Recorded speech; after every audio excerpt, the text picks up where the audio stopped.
Tyson. Nah, kali ini di BTS kita akan membahas even more about the radical experience. Dan tentunya nggak sendirian dong. Hari ini aku ditemenin sama driver and professional coach Mas Yasso Sena Irawan.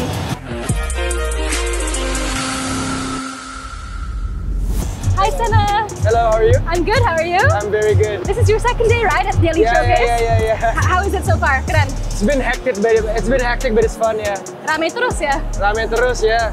Especially for the simulator. Yeah, thankfully, I mean, a lot of people is interested with feeling how the car actually is, and I think strolling around Mandalika is also fun. So yeah, it's been great being here in Elite and seeing a lot of people here interested in the car. No, it's a blast, yeah. Great energy, great atmosphere. Yeah. Then the motorsports fans are crazy. Yeah. They're the best. And I'd like to know a little bit about you, kan? Yeah, also sure. buat para penonton. So who is Sena? How did you become a driver and now a coach? So I started racing when I was 7 years old. I started go-kart, but I didn't race, so I just practiced. Okay. I practiced, and then at the age of 8, I started my first race. And then ever since, I've been racing for 20 years. Wow. So, wait, hold on. Tapi, what about school? Like, how did you combine education? In go-kart, I was actually sponsored by my school. Wow. Not money, but they give Indonesia? Indonesia. Okay. They give me dispensation so that if I can be in school, if I have race day, they give, okay, it's fine, because you're also racing for the school. What? So they give me a very, very good deal for it. So you were very lucky from the start. Yeah. That's incredible. But did you have a racing family background? Yeah. Members? Oh. My grandfather is the first ever Indonesian racing driver. Oh, wow. My dad is a racing driver. His younger brother is a racing driver. Okay, so even his younger sister is a racing driver. Even the sister? Yeah. So it's in the blood, yeah? Yeah, it's in the blood. Okay. 3rd generation. Amazing. Yeah. Did you ever want to do something outside of racing, or was that always the dream? I think because I started thinking and dreaming of racing since at a young age. Yeah, since you were a baby. I never think of any other hobby to do. Oh, wow. So yeah, ever since, I mean, my dad has been developing me, and myself has been working very hard since the age of 8 until now. Yeah. I mean, I've been racing go-kart around the world. We race Formula cars from BMW, Formula Renault, Formula 3, Formula Fida, touring car and GT cars. So yeah, it's been a journey in my racing career. And you're still so young. Yeah. Sena is only 28, guys, and he's done all of this. Luar biasa memang. And in your career so far, has there been a highlight? Yeah, so I've been racing in total of 128 races in my career, and I've won 107 trophies. Wow! Yeah. Wow, that's a good ratio, winning ratio. Yeah. And then it's been a blast. I mean, the career itself. I mean, I'm the type of person who always learn and improve from my mistakes. So I think that's where I win more compared to other drivers, because I learn. Because I think for myself, the biggest opponent I have in the world is myself. Yeah. So it's not other people. Once you can improve yourself, I think there's no limitation in what you can do. Yeah, that's a great mindset. Yeah. Your biggest enemy is truly yourself. Yeah, for sure. But have you had, let's say, a high point and a low point in your career? Oh, Can you tell us a little bit about that? I mean, a high point is, so back in go-kart, I think in go-kart we have 6 rounds. Yeah. So straight from Jakarta to Surabaya to Medan to the last 2 races in Jakarta. From the first round, from practice, qualifying, heats, race, it's all pole position. I win the whole thing from practice, qualifying, races, for all the 6 rounds. Every race. Every race. And then the next year, I have a hard time because I didn't win everything, but I still win the championship. I mean, for myself, I kind of have problem with my confidence because I used to win everything, but then now, I think the competition is just getting bigger. So, and then I just learned a lot again, and I work myself really hard, and then I'm there again. The lowest point in my racing career is, I think, all the crashes I've been in. Bound to happen. Yeah. You win some, you lose some. Yeah, I injured my backbone. Oh, wow. I almost lost the ability of my legs back in go-kart, so I have problem with my bone. Jadi kecelakaan terparah waktu itu, the tailbone. Yes. Oh my god, terus masuk rumah sakit? Luckily cuman di CT scan, and then they say tailbone-nya itu udah nggak ada kalsiumnya, So it's kan ada tulang, and then you have the outer part. Yeah. The outer part is almost gone. So the bone is Serem hitting. banget. Jadi ya at that point dokter bilang banyak minum susu yang banyak deh. So ade minum 2 liter sampai Solusinya muntah. susu ya? Yeah, I don't care, muntah-muntah deh. So the thing goes back. Gila, and that worked. I do everything biar bisa balap. Tapi nggak butuh surgery atau apapun. No, but sometimes kalau terlalu capek, Ya. masih ngilu the back. So, Sih. Drink more milk. ya. Susunya susu ya. That's so funny. Oke, kalau gitu kita langsung aja mulai bahas tentang the radical experience, right? Okay, yeah. This is what we're here for. Ya. Dan aku udah pernah bahas sedikit di episode sebelumnya, tapi in your own words, can you explain what is the radical experience? Jadi radical experience itu satu untuk orang yang kebetulan awam dengan dunia balap. Kita itu menawari bahwa kan banyak tim-tim lain juga yang ngasih ride and drive. Ibaratnya bisa nyewa mobil, tapi di sini kita nyewa mobil, kapan lagi kita bisa nyewa mobil beneran mobil balap? Bener. Jadi Cakep bener. feel-nya ada, dan ini world class racing car. Jadi ya, for me, untuk aku kayak Mandalika dan Radical Indonesia kerjasama dengan bagus untuk mengembangkan yang namanya Mandalika Racing Experience bersama Radical. And I think kayak pasti banyak orang yang punya mimpi kan nonton F1, F2, Yeah. and they wanna be that. Tapi it's almost impossible to reach karena it's not accessible. Dengan ini orang biasa bisa, right? Yeah. Like anyone can race Yeah. essentially. I mean, semua orang bisa nyobain. Yeah. At the end of the day, we want to build drivers. Kita mau punya pembalap Yeah, Indonesia yeah. baru, kita mau punya Yeah, bibit-bibit of baru. course. Jadi at the end of the day, this is the place for you to learn. Betul. Dan di sini juga itu salah satu visi dan misi aku sebagai pribadi emang dari dulu. Karena untuk aku dulu, karena kita keluarga pembalap, Yeah. jadi semua ngeakses berita itu tuh agak mudah. Tapi untuk orang lain yang Yeah, mungkin mungkin lebih balap susah ya. itu apa sih? Kita nge-search di internet aja sekolah balap, nothing found di Indonesia. Belum ada ya sekolah balap Makanya ini? menurut aku, ya balapan di Indonesia itu belum susah diakses. Betul. Dan yang kedua, balapan di Indonesia belum menjadi industri. Betul. Di saat ini udah menjadi industri, saya yakin populasi balapan di Indonesia akan semakin besar. Oke. Dan kemungkinan untuk pemerintah nge-support pembalap Indonesia dan juga tim-tim baru itu akan menjadi semakin besar. Okay. Gitu. So dengan ngebangun this school, you hope that there's going to be more eyes and more support and just more, Yeah. a bigger community, right? Ya. Motorsports. I mean, karena kadang kalau kita bangun bener-bener untuk improvement balap, driver development program, Ya. itu at the end of the day orang mikir, oh driver development program. Yeah. Tapi kan di Indonesia itu orang lebih mau ke belajar. Iya, Studi, bener. soalnya Bener. orang tua mendukung bahwa anaknya harus studi, anaknya harus belajar. Bener. Jadi makanya kita bikin racing school. Oke. At the end of the day bukan cuma kita bisa belajar balap, tapi juga kita tahu mobil kita itu apa, kita tahu gimana cara mengendarai mobil secara safe. At the end of the day, we don't wanna have injured kan. Of Jadi course, yeah. semuanya harus safe dan juga oponen-oponen lain juga selamat. Gitu. And on that note, is there a criteria buat masuk sekolahnya? Ada syarat apa aja? Untuk sekarang sih syarat Age limit? age limit, aku lebih milih orang yang di atas 14 tahun. Oke.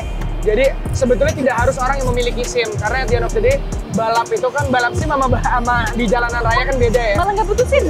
Oh balap ada racing license, Oke. tapi maksudnya nggak ada particular age untuk kamu buat dapat racing license. Aku umur 8 tahun udah punya SIM balap gitu. Yeah. Jadi ya balik lagi, kalau kita serius dengan balap, Radical Indonesia siap nge-support masyarakat ini. Walaupun at the end of the day saya akan nge-share semua experience saya tanpa ditutup untuk yang masa depan Indonesia juga sebetulnya. Amazing. Dan menurut Sarah sendiri, does the driver have to start young as possible, atau what's the prime age to mulai? Ini pertanyaan, there is two sides to answer this question. Oke. Kalau misalnya mulai lebih muda, ya kayak aku mungkin kita punya ruang untuk improve lebih panjang. Yeah. Tapi kalau kita mulai at an age yang mungkin kita udah di middle level, itu satu kita udah tahu pikiran itu isinya apa. Yeah. Dan yang kedua, apakah kita mungkin di umur segitu kita bisa fokus Yeah. di saat kita kecil? Soalnya dari kecil kan once kita udah di-build disiplin, that discipline will stick with you. Of course. Kayak me, even though waktu itu pernah stop balap for 3 years karena COVID. Oh then iya dong. my Yeah. discipline is still there. Yeah, Karena yeah. I've been racing, maksudnya pernah balap dari umur 8 tahun. I work out every day, 4 times a day.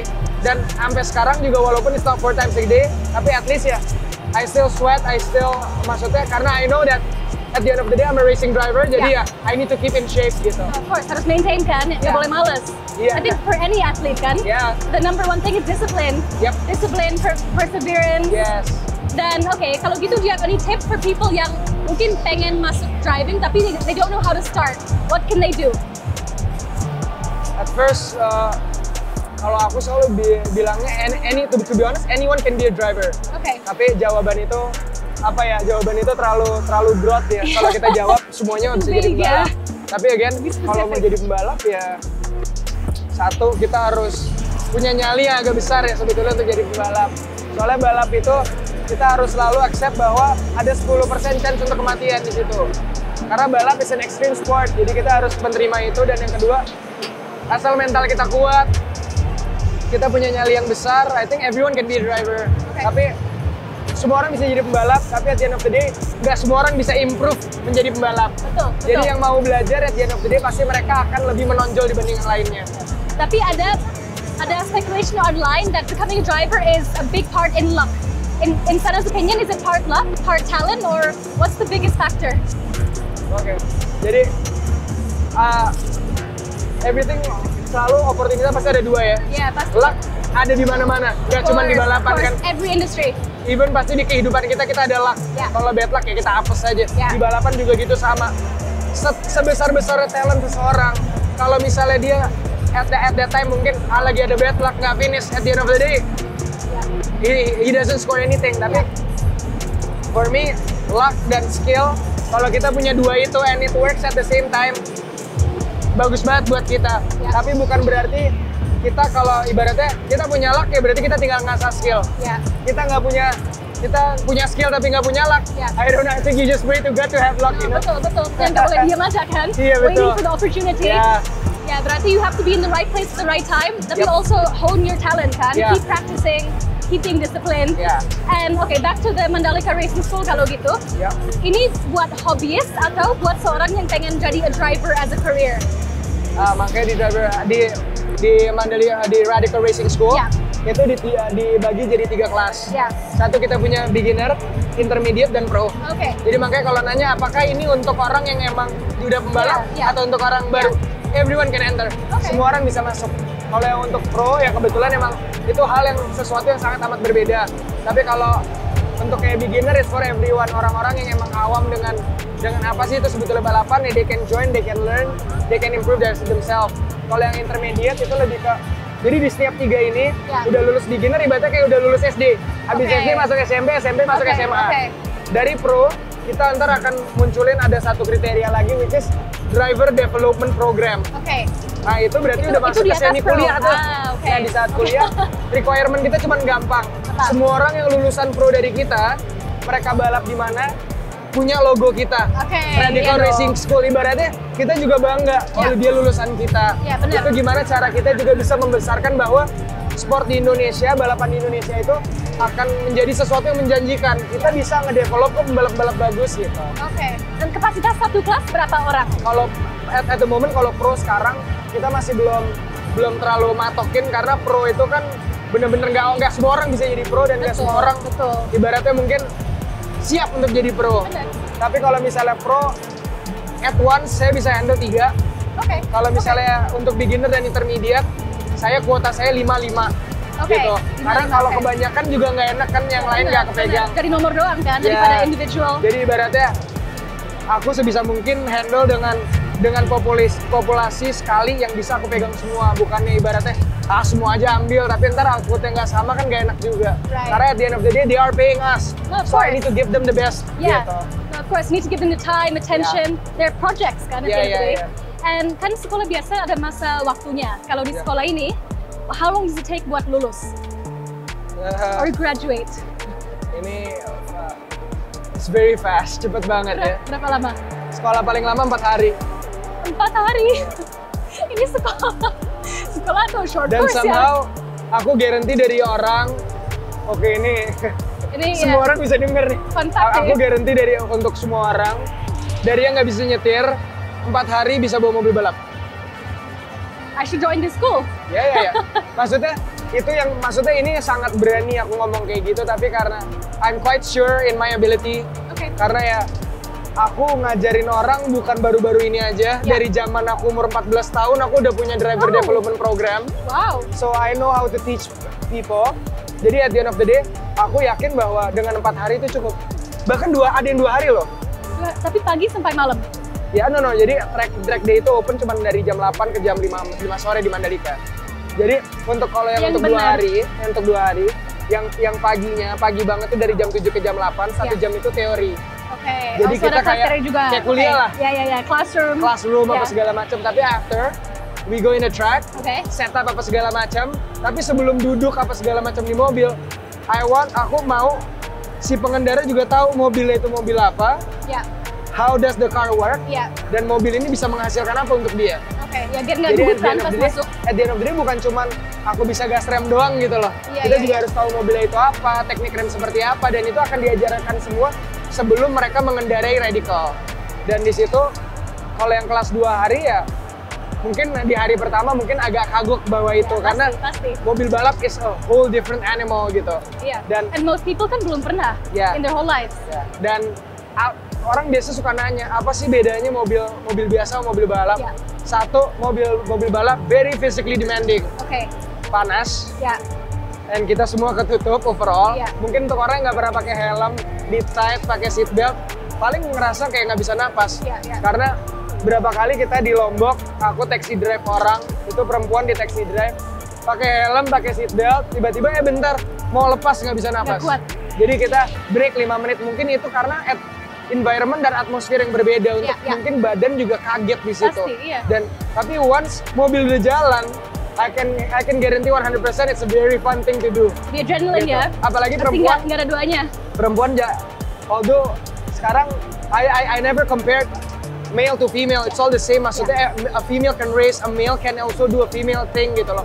Dan I believe at the end of the day, female juga punya nyalinya. Female suka adrenalin, buktinya lihatnya sekarang populasi motorsport di Indonesia untuk perempuan kan semakin membesar. Jadi di seluruh dunia kan, kayak female motorsports jadi makin. Right now Formula One Academy, it's all lady drivers, and they are very very talented, even more than the male. Jadi untuk aku sekarang target market kita bukan cuma cowok kok, perempuan, dan kita nggak mandang umur, mau umur 40 tahun juga oke. Tapi untuk di atas 40 tahun kita check their body ya, soalnya kalau sampai mereka punya penyakit jantung kan it's bad for us. Takutnya tiba-tiba skip a beat, it's very dangerous. Kalian harus bertanggung jawab juga kan. Tapi you mentioned the physical aspect kan, berarti is there a physical requirement kayak misal harus di bawah berat badan X atau untuk kamu mau jadi serius apa untuk kamu mau jadi to just try experience? Untuk experience yang penting berat badan nggak lebih dari 120 kilo. Karena mobilnya sebetulnya bobot mungkin benchmarknya 150 kilo. Tapi 100 kilo aja I don't think it's a good shape for you to drive a car. Karena kan the thing is, the bigger your body weight is, berarti bukan berarti aku bilang bahwa orang yang gendut-gendut nggak sehat ya, tapi kan this is very demanding. Takutnya badannya juga nggak kuat. Jadi ya for me, saya bilang ya yang penting di bawah 100 kilo we're all good to go gitu. Tapi the important thing is what? Endurance, stamina. So yang paling penting untuk balap itu satu, your core stability dari perut, leher, G-force karena ini open cockpit. Dan itu very very demanding. Leher itu bakal sakit, dari pundak ini bakal sakit. Seat beltnya sangat amat keras. Nggak, jadi kadang kita kalau bawa mobil kan cuman one belt. And udah tight, udah cukup. Kalau ini nggak boleh ada an inch of movement di badan. Karena kalau itu ada gerak, kita lagi bawa nih, karena kan itu high speed. Jadi harus benar-benar stay still. Iya, karena kalau misalnya kita lagi belok, badan kita gerak, kita mikir mobil yang gerak, padahal badan yang gerak. Jadi kita nggak punya confidence untuk bawa mobilnya dengan kencang. Jadi at the end of the day, mungkin itu salah satu environment baru untuk orang yang belum pernah balap. Mau coba balap, ya itu mungkin tantangannya gitu. And just as much as physical, the mental challenge juga ada banget kan? So how do you yourself prepare mentally for something like this? Dulu zaman balap ya, dulu malah aku ada cara untuk jatuhin mental lawan. Gimana? Jadi malah jatuhin mental lawan ya biar naik. That's what we do. Itu semua atlet pasti kayak gitu. It's mind games. Ujung-ujungnya we know kita punya talent. Tapi kalau kita tahu talent kita di bawah mereka, gimana cara kita lebih kenceng dari mereka? Ya kita mainin mental mereka. Jadi gimana strateginya? Strateginya kalau dulu ya, karena kan pembalap itu ada punya yang namanya driver's parade.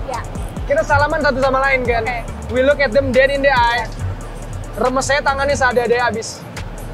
By then mereka, ini orang ibaratnya muda-muda tapi nakutin. Ya. After, dan itu udah di-proven beberapa kali. They crack, their mentality That crack. works. Dan kalau Luar misalnya biasa. itu nggak work, ada cara lain. Kalau di mobil touring car, kita isengnya apa? Ibaratnya aku di belakang orang, lagi kedua mereka ke satu. Untuk bikin mereka mesti cuma satu, kita diem aja. Kita kasih light, ibaratnya ngasih tahu, I'm behind you, cepet geser. Gitu. Jadi dia bikin mistake and then we go. duluan ya. Kalau udah ada crack sedikit udah downfall kan, Udah downfall, tapi that's the thing is di racing school itu yang mau aku kembangin. Once your mentality drop, how can you build it back up dalam waktu 10 menit? Kan itu susah.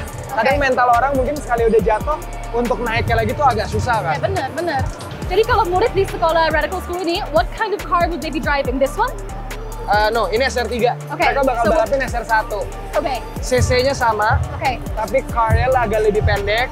Aerodynamic agak not as functional dan as heavy as ini. Nggak banyak setup. Dan juga dari itu bedanya yang paling signifikan itu dari ban. Kalau misalnya SR3 kita pakai slick. Slick ya? SR1 kita pakai semi slick. Kenapa? Karena semi slick itu, kalau slick, once the car ibaratnya lose control di tikungan, itu untuk ngebalikinnya sangat susah. Mungkin bisa spin. Tapi kalau SR1, kalau semi slick, once dia ibaratnya agak melintang sedikit, kita cuma koreksi dia balik lagi lurus. Kalau slick kita balikin bisa other way around. Jadi very dangerous. Jadi bisa dibilang it's more beginner friendly ya? Ya, karena after habis aku awalnya kan pas di Radical kita cuma punya satu mobil, which is the SR3 ini. Aku nyobain apa segala macam. Untuk aku, ya gripnya is there. For me yang emang kita pembalap, it's good. Tapi untuk beginners, it is too hard. Dan untuk aku, this car can end up in the wall kalau misalnya benar-benar orang nggak bisa bawanya gitu loh. I see. Okay. Tapi kalau pros, and like you mentioned the 3 pros, would they still use this car atau the one with the semi-slick tires? Untuk intermediate kita udah bisa kasih SR3. Udah bisa ya? Jadi kalau naik level, naik kelas, bisa pakai mobil ini? Iya, kalau pro itu bukan berarti mereka nggak bawa SR1, nggak bawa SR3. Pro itu mereka bawa SR1, SR3, tapi materi dan kurikulumnya sangat amat berbeda. Kalau pro itu udah bukan mereka belajar soal balapan, mereka improve racing mereka. Jadi mereka yang udah punya racing achievement, mereka ke kita ibaratnya mereka ngasih tahu, saya punya braking problem, mental saya kurang, jadi at the end of the day, itu yang kita lebih ke develop mereka secara personal. So you focus on them as individuals juga kan? Ya harus itu. Terus, to summarize then, as someone yang mau ikut the Radical Racing School, what can they get from this experience? Satu, ibaratnya kapan lagi, ibaratnya mereka bisa bawa mobil balap. Karena itu semua orang pengen itu. Unique experience ya. Dan yang kedua ya, ibaratnya kapan lagi, ibaratnya sekarang di Indonesia semua orang nanya balapan tuh gimana sih? Apa sih kriteria untuk jadi pembalap? Ya ini kita sekarang udah buat ada racing school. Ibaratnya itu salah satu pencetus dan jebolan agar orang juga bisa balap, bisa tahu apa rasanya balap. Tapi kita juga nggak menutup kemungkinan kan mereka mau jadi pembalap atau tidak. Tapi yang penting mereka tahu bahwa ya balap itu bukan cuma gas dan rem. Aspeknya lebih besar dan balap itu sesuatu yang serius, harus didiskusikan baik-baik juga dengan pihak orang tua karena satu, balap itu expensive, it's not a cheap sport, dan kamu bisa heavily injured. Ya, you need to have a ton of good focus and discipline gitu sih. And of course, then the golden question, berapa biaya buat masuk the Radical Racing School? Oke, untuk sekarang kita masih belum bisa expose biaya masuk racing school karena at the moment silabusnya masih saya rancang. Once it's out, itu akan ada di Instagram kita. Dan kalau misalnya untuk orang di luar sana juga mau tahu langsung secara langsung, you can DM me, you can contact any person on the Radical. Mereka akan nyambungin kepada saya dan I will be happy to answer your question. And then also we skipped a question about kalau ada rules ketika lagi nyetir di the racing school tentang the mobil atau the equipment. Are there any specific rules that they have to follow? Not really, mungkin lebih ke rules in and out of track. Itu kan ada rules.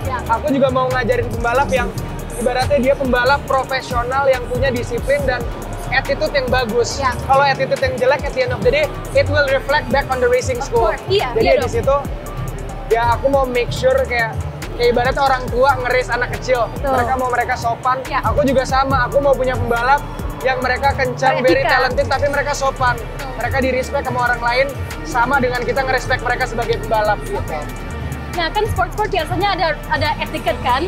In racing ada juga nggak racing etiquette? Kayak misalkan di golf kan ada etiket kayak misalkan nggak boleh teriakan pas lagi main atau pas lagi driving. Di sepak bola let's say you cannot take off your shirt abis goal. Di racing ada nggak kayak etiket yang harus diikutin? Satu, you cannot swear. Maksudnya kan kalau racing karena nggak ada orang yang kan? denger kan. Maksudnya you cannot give your fingers like Iya, this iya, to iya. everyone. Iya. Itu nggak boleh. Dan yang kedua, kita kalau ibarat kita tabrakan sama orang, Ya. kita nggak boleh approach mereka dan kita pukul mereka, nggak boleh. Oh, nggak boleh Once juga that ya? happen, kita yang tadinya mungkin talent, poin kita ke 1, promotor dan championship bisa nyabut poin itu. Karena kan ini juga heavily relies on sponsors kan. Kebanyakan racers depend on sponsorships Dan and ibaratnya kan companies. balap juga banyak yang nonton. Sekali Betul. banyak yang nonton, anak-anak kecil di luar sana ntar nyontok. Oh, balap boleh mukul. Karena it's not good also for us juga, for a team gitu. Okay, Sana, I have a question for you. Oke. Siapa idola kamu di dalam dunia motorsports and racing?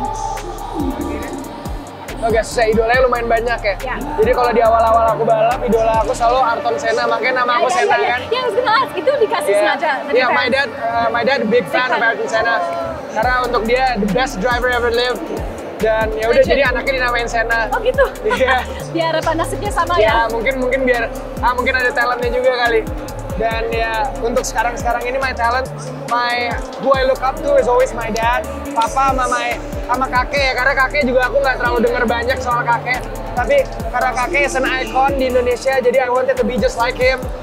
So ya itu sih at the end of the day. Dan aku juga I want myself in the future to become other people's idol. Yes, absolutely. Karena I hope apa yang aku kerjain di dunia ini, aside balapan dan non balapan, I hope aku juga bisa nge-influence mereka kepada jalur yang benar gitu. Of course, ya luar biasa. Dan on that note, kita akan closing. Kamu ada harapan apa aja for people who wanna race, atau racers, atau Radical Indonesia? Any final words atau hopes?